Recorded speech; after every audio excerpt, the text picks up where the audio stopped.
welcome to Racing with Remy. I'm your host Remy, and I'm here recording with my dad today. Hello. And so today we will be covering the Dixie Vodka 400 for the NASCAR Cup Series.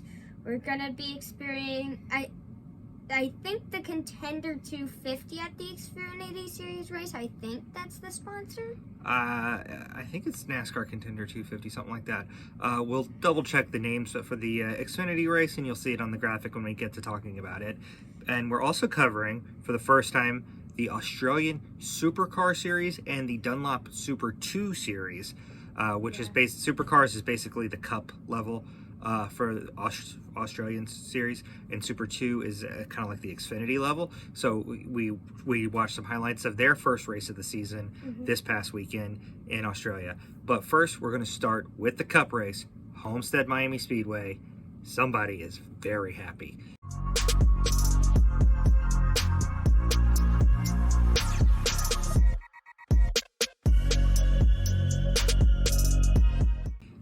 Okay, so the Dixie Vodka 400 at Homestead. So stage 1 was won by Chris Buescher. Not a lot happened. But Chris Buescher, he does have one career win, and he won in a rain-shortened race where he was out front when the rain came. But he is not known for winning a lot in this series, obviously. He's not known for doing remarkably well. This is the race where he led the most laps of his entire career. He had a great start of the race. Yeah. And so not a lot happened at all in the race. Not a lot happened in stage 2 either, which William Byron, my personal favorite active driver, won. Yep, William Byron, the current driver of the 24 car. Jeff Gordon made the car famous. Chase Elliott took over for a while. William Byron drives it now. William Byron got his first win last season. Came out on the final lap, took the lead on the final lap of stage 2, and to win stage 2. And then stage 3. Tell us all about it, Rem. So the ending of it was crazy. Literally, they were like 3 or 4 wide with 5 laps to go, and Byron took the lead off of that, and he just held on for the rest of the way. Tyler Reddick, who currently drives the 8 car, was in second, which I believe it was Hutch Strickland or Dale Jr. who made that car famous. Dale Jr. made it famous. Hutch Strickland drove it in the mid-90s, but Dale Earnhardt Jr. made it famous when he took it over in 2000. But the reason why that's very important is, had Tyler Reddick won, Tyler Reddick has never won a race. So if he'd have won, it would have been 3 first-time winners to start the season, which the last time that happened was 1950. I would have to look up the drivers again. I knew their names at one point, but can't think of them right now. But instead, William Byron, this guy's favorite driver. He held off and won the race. And if you watched my Remy Reacts video on the playlist, you would probably see at the end of the race, I started jumping up and down, screaming, "Yes! Yes! Yes!" All right, save it. That's a preview. We do have a new segment on the YouTube channel, Remy Reacts. We're going to try and do that anytime he can see a whole race, like a race live.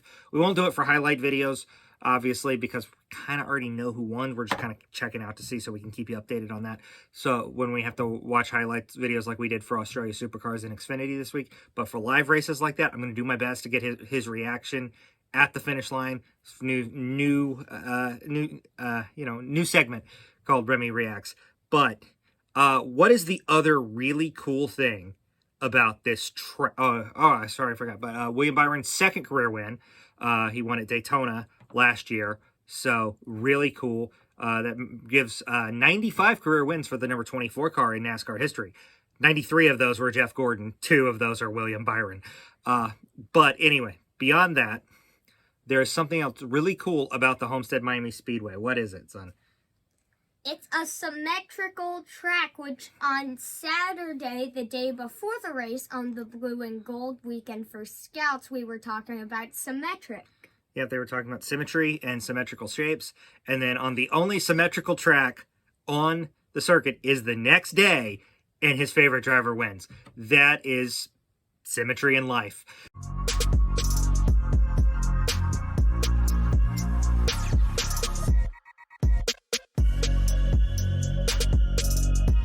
So next we have the Xfinity Series race that happened on Saturday.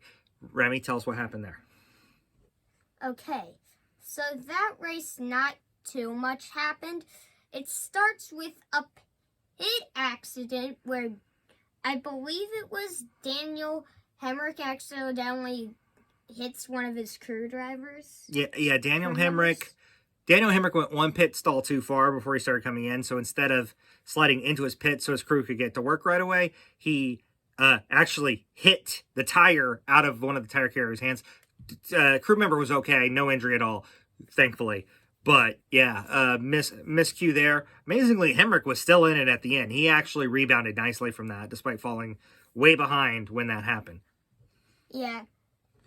And so next up, we have the Dinger won stage 1. The Dinger, what's his full name, son? AJ Allmendinger. AJ Allmendinger. Now, AJ's a wheelman. If for anybody who likes a lot of different types of racing, AJ has run open wheels. He's run stock. He's run modifieds. He's run pretty much everything in his career. He's run the Gen 6. Gen 6 is a NASCAR car, but he's run. Believe he's run rallies. I think he ran in Australian Supercars for a little bit as well. Yeah. That we talked about. He can drive any car, but he's not dominant in any series.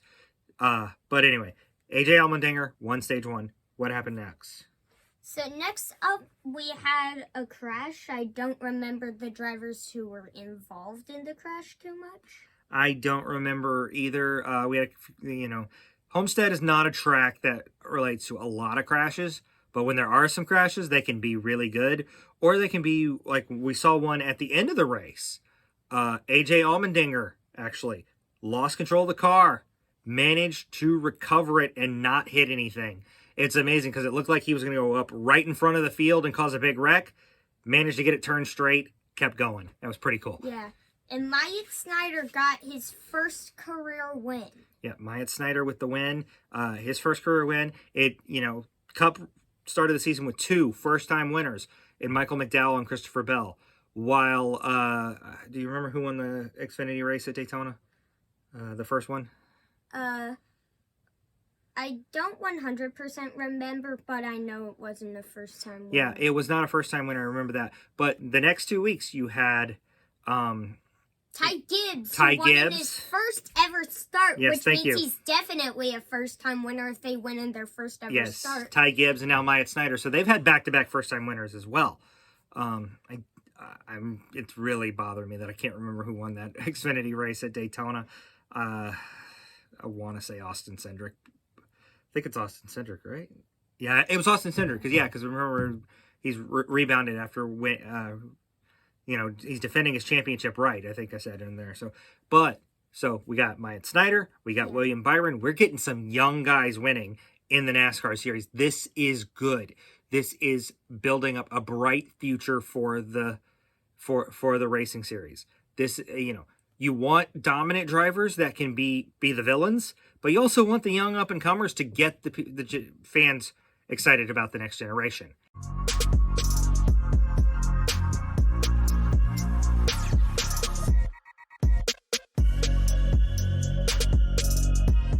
Yeah. All right, but NASCAR was not the only series this weekend. Go down under to Australia. I almost said that in an Australian accent. I'm very sorry to the people of Australia because I cannot do an Australian accent. That was not my intent. But anyway, Australian Supercars and the Dunlop the Repco race and the Dunlop Super 2 races also went. Tell us about race. They do double headers. They had a race on Saturday, race on Sunday. Tell us about first race 1, son, for the Supercar series. For the Repco? For the Repco, yes. Okay. So it started out with there was one driver who crashed and went up in the air. I don't remember his name. Yeah, I don't remember his name either. We will learn these as these go along. Neither one of us has watched a lot of Australian Supercars, but this is a racing podcast and YouTube channel, and we want to get as much racing in as possible. And so Shane Van Gisbergen won. It was about 40 laps. It was a 40-lap race on a road course in Australia. They're all road courses. And you even said something, because you're not a fan of road courses. Yeah. You said the Daytona road course is kind of boring. You don't like Watkins Glen, which is a regular road course on there. My personal favorite road course is either Charlotte, Roval, or Sonoma. Yeah, those are good. There's some new ones that are added to the series this year, but that's the point. In Australia, they run nothing but road courses for this series, but the cars work a lot better than NASCAR does on the Australian road courses. Didn't you think so? Yeah. It was a more fun road course race down in Australia than anything we've seen in the United States, than anything I've seen in Formula One. IndyCar is probably the closest I've come to seeing. It was an actual fun road course. Road courses can be boring if you have the wrong type of cars on them. These are the right type of cars. So if you get a chance to find it, if you're a racing fan, and in this kind, you haven't checked out other countries' series, try to check out the Australian Supercars.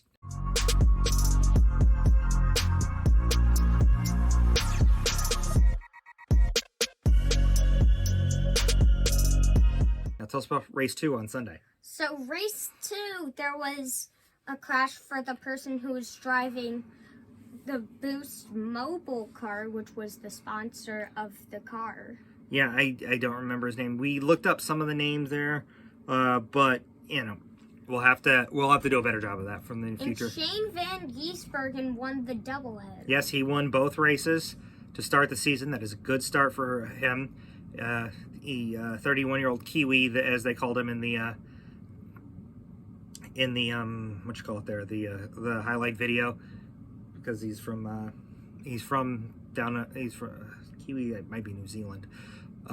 From like New Zealand or something. Yeah, he's from the Oceania section of the world. I don't remember if it's Australia or New Zealand or somewhere else, but they refer to him as a Kiwi. So I forget which country Kiwis are native to. I think it's New Zealand though.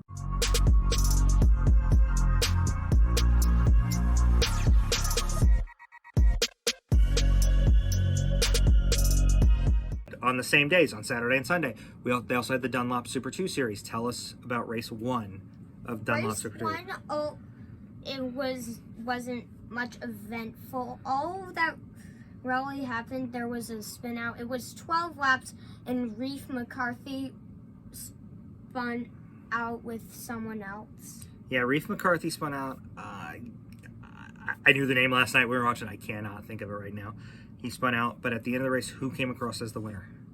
The winner was, I believe it was Brock Fife, maybe? I did, no. Brock Fine? Didn't you? Brock Feeney. Brock Feeney, yeah. Yes. You're confusing Brock Feeney and Josh Fife, which Josh Fife might have been the guy. He had a crash in one of these series. Did he have a crash was he the one that crashed with McCarthy, or did he have a different crash? I think he had a different crash, but I don't really remember. But yeah, Brock Feeney, Josh Fife, I can see why he would get those two confused.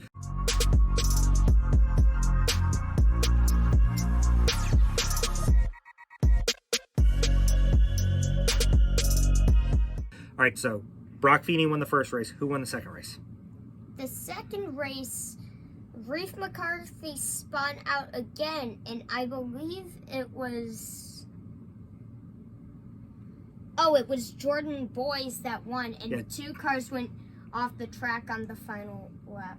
Okay, son, this is your first experience seeing Australian Supercars. We said you said that they're better on road courses than NASCAR and Formula One.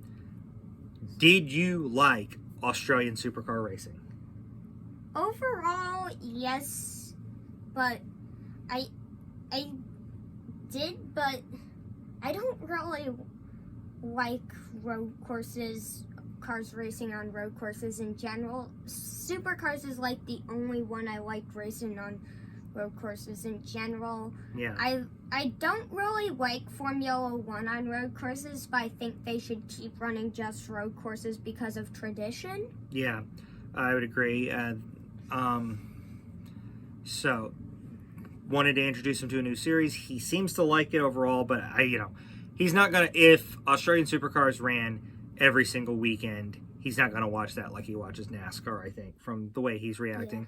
But they run once a month, if I remember right. So I think I can get him to watch them once a month. Kind of like IMSA. with their 24 hours. They got a 12-hour race at Sebring coming up soon. They run mostly road courses. I bet you I can get him to watch one of those a month. Yeah. Yeah. So it's the thing is, road courses may not be his favorite, but he loves racing, so he's going to watch road courses if they're on. He would just rather see an oval. But so next week, NASCAR heads to Las Vegas, heading out west. Home track of the Busch brothers, Kurt and Kyle. Both are jerks. It's true. They're both great drivers as well, but they're both jerks. Yeah. And so we will have coverage of that. We will check other series that are running. Formula One hasn't started yet. IndyCar has not started yet. ARCA may be back next week. Maybe. I know they're coming back sometime in March.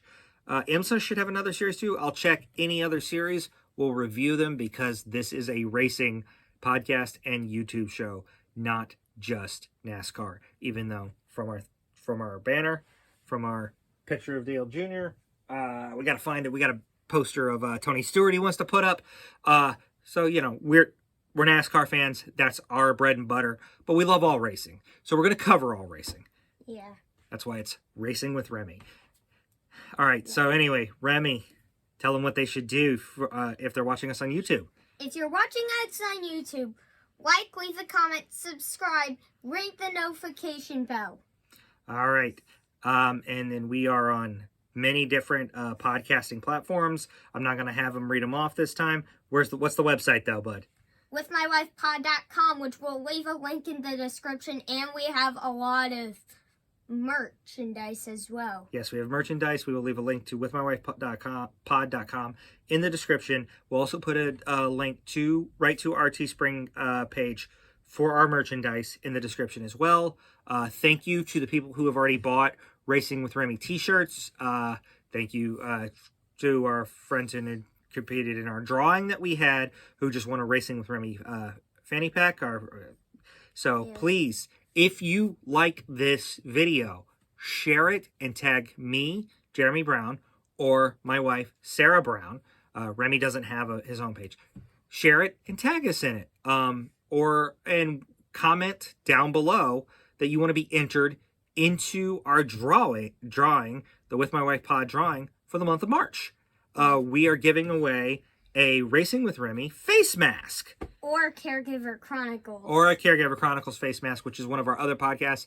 Like I said, my wife and I, we have 3 other podcasts. Caregiver Chronicles, it's a very serious one talking about caregiving during a pandemic with 2 kids on the autism spectrum and Sarah's grandmother battling Alzheimer's. We have I Watched It With My Wife, where Sarah and I review movies. I Listen With My Wife, Sarah and I review music. So please check us out. Check Remy out.